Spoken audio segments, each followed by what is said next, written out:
Hey everybody, Jem Schofield here with the C47 and another episode of Gearbox. Back from a day of scouting and pre-production, and wanted to talk to you guys a little bit about this thing coming up in June called Final Cut Pro 10. FCPX? Official name is Final Cut Pro 10. I like FCPX, but we'll see if that ever sticks. I don't think so.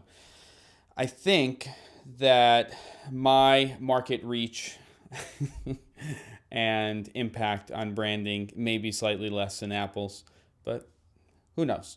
So a lot of conversations going on with a lot of people about this new software. The reality is that the majority of us, myself included, have only seen a sneak little peek. I was at the Super Meet at NAB. I did see the whole presentation live, and I guess the way I'm gonna sort of look at it is this. Media Composer, Premiere Pro, Final Cut Pro as it is right now, and any other standard NLE, including applications like Sony Vegas, are based on a traditional nonlinear editing workflow that come from the film world as best translated to the computer world as we have right now. And I think that the real question with Final Cut Pro 10 is, for me at least, stability of the application, because I look at it as a 1.0 app. Apple is really, in my viewpoint, the only company that has the balls to really do this. I don't know, they have things to lose, but as an overall company, this is, they're in the situation where they can take this chance. And so what I mean by that is that some of the things that we're going to experience when we open up the new version of Final Cut Pro in June, and possibly other apps that are part of the suite, is a different way of approaching those things.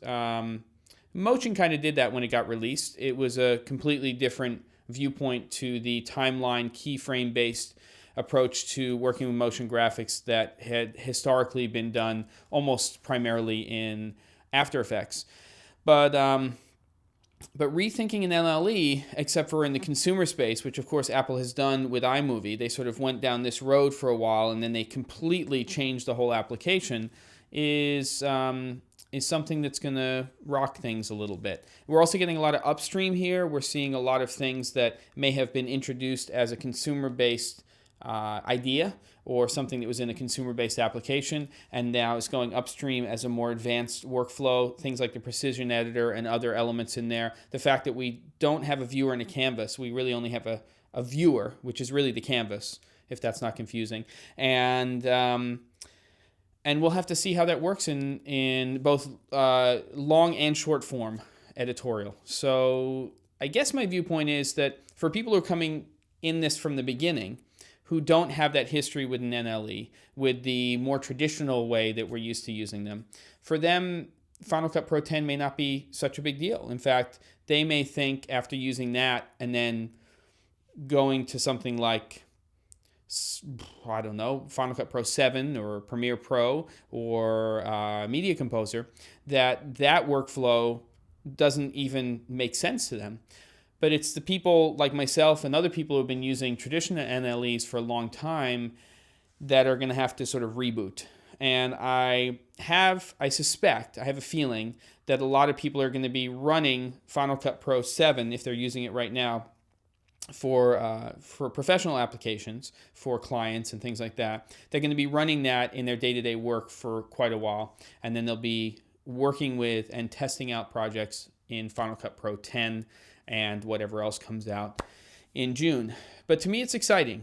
It's the first time in a long time that I have gotten excited, at least, about new software. And it's not just Final Cut Pro 10. It's things like Storm and other things that are coming into the market which are addressing workflow that we are encountering now on a more regular basis. So that's what you get from this thing. That is my thought process.